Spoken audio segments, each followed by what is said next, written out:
Saudara anda digesa mengurangkan penggunaan elektrik semasa tempoh puncak penggunaan elektrik seperti pada waktu petang ataupun semasa musim cuaca panas. Pihak berkuasa menyatakan langkah ini akan membantu mengimbangi permintaan dan bekalan tenaga elektrik. Ini memandangkan penggunaan elektrik pada tempoh-tempoh tersebut dijangka melonjak sehingga 6% untuk 5 tahun akan datang.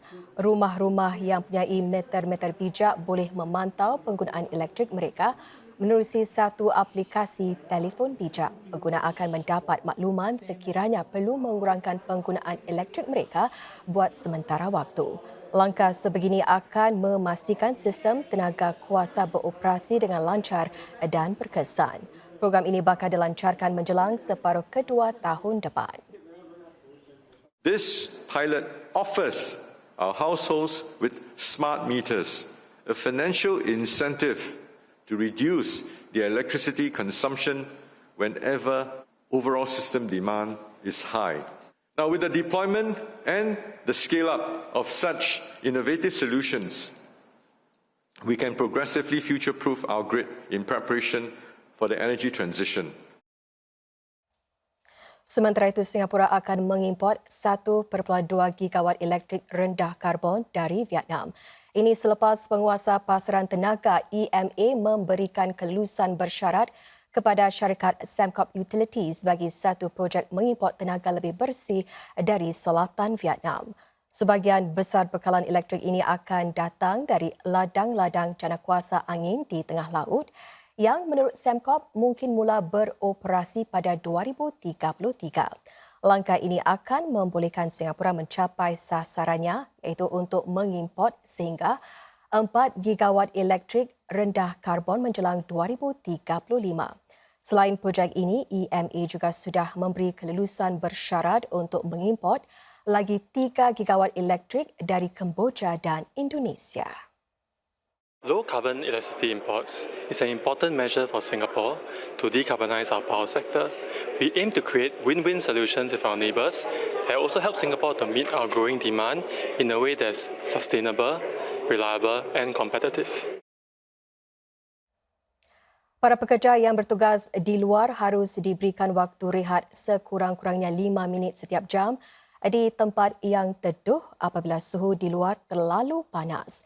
Demikian antara langkah Kementerian Tenaga Kerja MOH demi melindungi para pekerja daripada risiko tekanan haba. Dan saudara, para majikan perlu memantau web bulb globe temperature WBGT setiap jam. WGBT merupakan ukuran haba yang mengenal pasti tahap kelembapan, kelajuan angin dan sinaran suria, tapak-tapak binaan di limpungan kapal dan industri pemprosesan juga harus mempunyai peralatan WBGT ini di tapak binaan. Ia juga perlu digunakan di tapak-tapak binaan dengan jumlah kontrak sekurang-kurangnya $5 juta. Selain itu, syarikat-syarikat tempatan juga digesa supaya menjadualkan pekerjaan fizikal di tempat-tempat terbuka pada waktu-waktu yang tidak begitu panas. Meskipun sebilangan syarikat mengalu-alukan langkah ini, ada yang risau bahawa langkah ini boleh mengganggu sebilangan proses pekerjaan.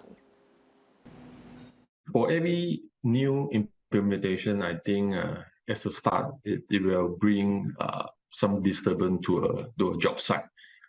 Yeah, so we will need to work together with relevant authority, for example, NEA and MOM, to minimize the impact.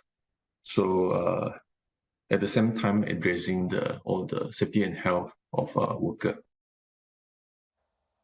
Memanfaatkan kecerdasan buatan AI untuk meningkatkan kecekapan, inilah yang akan dilakukan Bank OCBC mulai bulan depan. Satu chatbot akan membantu kaki tangannya dengan kerja-kerja menulis, mengkaji dan mencetuskan idea. OCBC menyatakan lebih 4 juta keputusan dibuat setiap hari menggunakan AI dalam beberapa bidang termasuk khidmat pelanggan dan penjualan. Bank itu menjangkakan jumlah itu akan meningkat kepada 10 juta menjelang 2025. Chatbot ini boleh menterjemahkan beberapa bahasa berbeza dan melakarkan respons bagi para pelanggan. Dan semua maklumat yang dijana oleh AI dirahsiakan. Semasa dirintis selama 6 bulan, OCBC menyatakan sekitar 1,000 kaki tangannya mengambil masa kurang 50% untuk melaksanakan tugas mereka. Selain chatbot ini, OCBC turut menggunakan alat AI lain. Pembantu pengekodan misalnya berjaya meningkatkan kecekapan sebanyak 20%, manakala satu lagi alat AI boleh menyalin dan merumuskan panggilan pelanggan dalam masa nyata.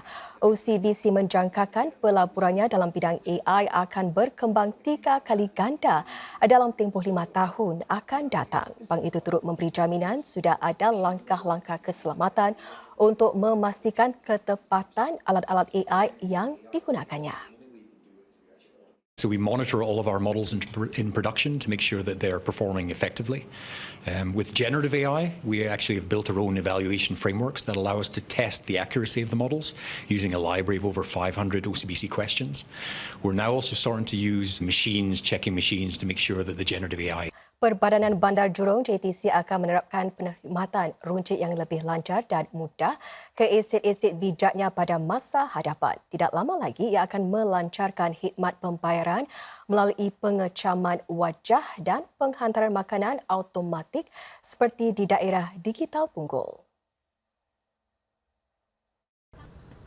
Sistem pengecaman wajah bermakna anda tidak lagi perlu menggunakan wang tunai atau telefon bimbit apabila membeli barangan. Sistem ini sedang dirintis di bangunan GTC Summit. Kaedah pembayaran ini dapat menjimatkan sekitar 5 saat waktu urus niaga. Untuk membuat pendaftaran bagi ciri baharu ini, penyewa bangunan GTC hanya perlu mengaitkan kad kredit mereka untuk membuat pembayaran. Selain itu, kemudahan-kemudahan lain yang akan dilancarkan termasuklah robot yang dapat berfungsi secara bersendirian ini. Robot ini boleh menghantar makanan dan barangan runcit lain secara langsung kepada pelanggan. Sebaik sahaja pembelian dibuat, robot ini akan mengambil pesanannya dan membuat penghantaran terus ke pejabat pelanggan. Menurut JTC, khidmat automatik baharu ini bertujuan menangani masalah kekurangan tenaga kerja di estet-estetnya. We hope that people who work and live in our estate can enjoy the convenience. In fact, we are hoping that everyone can save as much time as possible when they work in our estate, especially when they can cut down the queuing time, they can cut down the time that they transact. So this brings about the convenience for people who invest in their office and work within our district. Kedua-dua khidmat runcit canggih ini akan dilancarkan pada tahun 2024 di samping pembangunan daerah digital Punggol.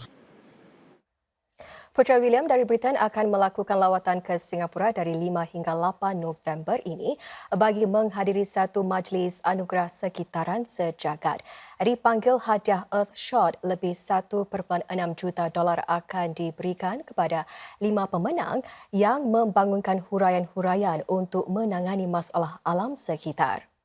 Semasa lawatannya ke sini, Putera William akan bertemu dengan rakyat Singapura dalam siri acara yang diaturkan menjelang majlis anugerah itu.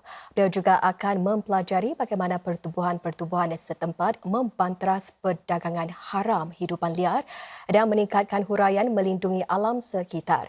Ini merupakan lawatan sulung Putera William ke Singapura dalam tempoh lebih sedikit.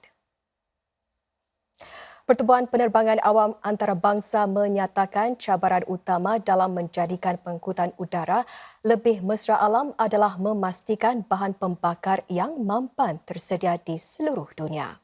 Ini bermakna mewujudkan peluang sama rata bagi menyediakan rantau dan negara berbeza akses kepada projek bahan pembakar yang lebih bersih.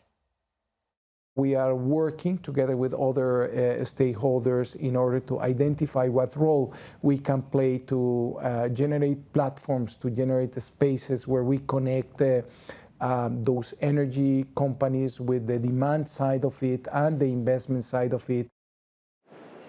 Menyifatkan Singapura sebagai pengamalnya, Encik Salazar berkata negara ini membantu negara-negara anggota lain untuk memahami dengan lebih baik perjalanan bagi mengurangkan pelepasan karbon.